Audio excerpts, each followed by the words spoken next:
Well, joining us tonight knows something about the power of big tech and Silicon Valley.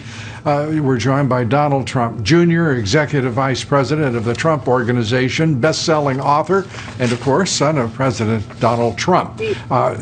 Don Jr.'s Twitter account was restricted yesterday after tweeting a video highlighting the benefits of hydroxychloroquine. Don, it's great to have you with us on the show. Can you hear me? Yes. First, I've got to... Oh, good. I want to ask you, first of all, your reaction to being suspended by Twitter for effectively promoting that video extolling the benefits of hydroxychloroquine. Well, I didn't even say anything about it. What was interesting about it, Lou, I think we're having a little technical difficulties because I'm in the van. I'm actually just doing this now on the cell phone because the satellite feed isn't working. But I simply said, this is an interesting counterpoint to what you're hearing and the narrative that you're getting every day from Democrats and or the mainstream media. It was a group of doctors, about a dozen of them, and they were talking about, hey, we've treated real patients with it. We've seen this. Why is it there? So I said, this is interesting. People should listen to this. People should hear a dissenting opinion. I didn't say it was right or wrong, and for that, I got thrown off of Twitter for 12 hours. It happened to numerous other people as well, and it's amazing that the doctors at Twitter apparently know more than actual licensed medical professionals, dozens of them that were standing on the steps of Congress with some congressmen. Mark Zuckerberg today, obviously making it very clear to the assembled congressmen that he didn't have anything to do with your suspension or Sidney Powell, General Flynn's defense attorney, her account. But saying at the same time that he didn't want to be an arbiter of truth, that his company was doing precisely that Twitter, he acknowledged, was doing exactly that, deciding what is valid, what is invalid, what is true, and that isn't their role, nor is it their prerogative under our Constitution to do so. What are we going to do? We're watching this hearing today, but I don't know that it's going to solve much. I don't know that it's going to solve much because Republicans have to wake up to this problem. I mean, obviously, Mark Zuckerberg is Facebook. The issue I had was with Twitter, but, they all do the same thing. I see it. Instagram, which is owned by Facebook, did the same thing to me last year when I called out the Jussie Smollett hoax before everyone because I just said, hey, this is ridiculous. And I got thrown off Instagram for a while with my post taken down for apparently perpetuating hate speech. I didn't say anything. I actually said, has anyone even bothered to look into this story because it seems really, really, really ridiculously far-fetched? Turns out I was right, but that didn't stop them from labeling me as someone who promotes hate speech. That didn't stop them, the media, from taking that and running with it, that I'm promoting conspiracy theories. It's only a conspiracy theory till you're proven right, which I obviously was.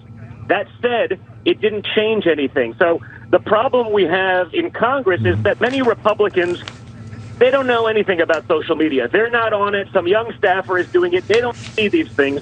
And more importantly, they're not in touch with their base, who is just deplatformed, who is censored, anyone who's religious, anyone who's a Second Amendment supporter, anyone who's pro-life.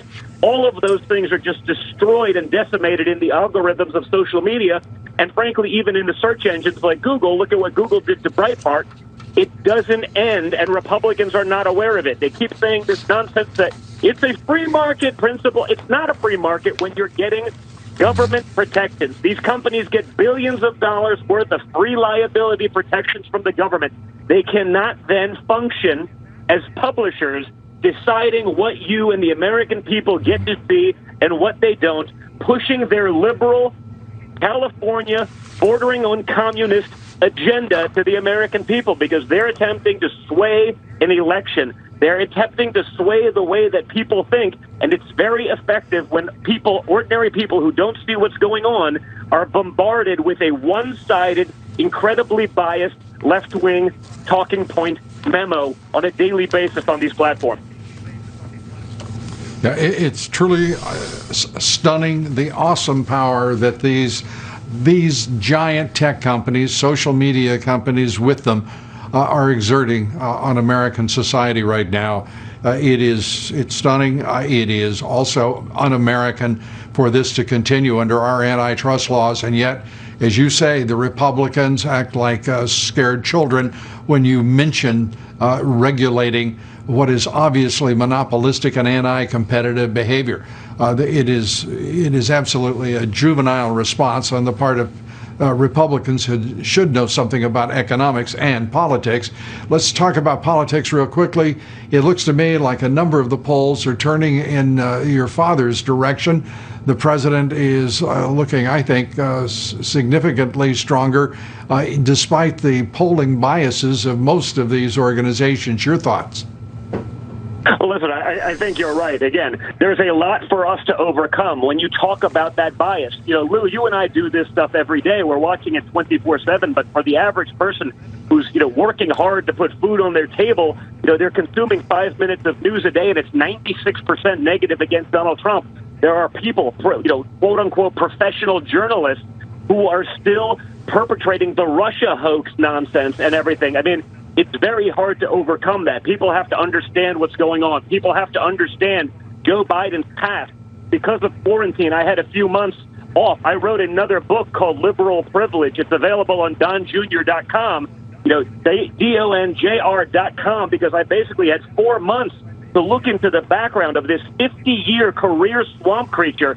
And he is not the guy that the mainstream media is pushing. He is not the moderate that you think he is. He's not this reasonable guy. And honestly, if you watch Joe Biden and you see the way he behaves, you see how he can't remember where he is.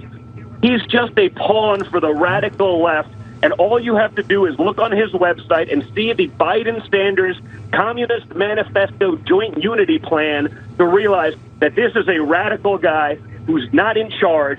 The radical left will be in charge of this Biden presidency if that ever, God forbid, happens, and it will be the end of America as we know it, Lou. Donald Trump Jr., good to have you with us. Come back soon.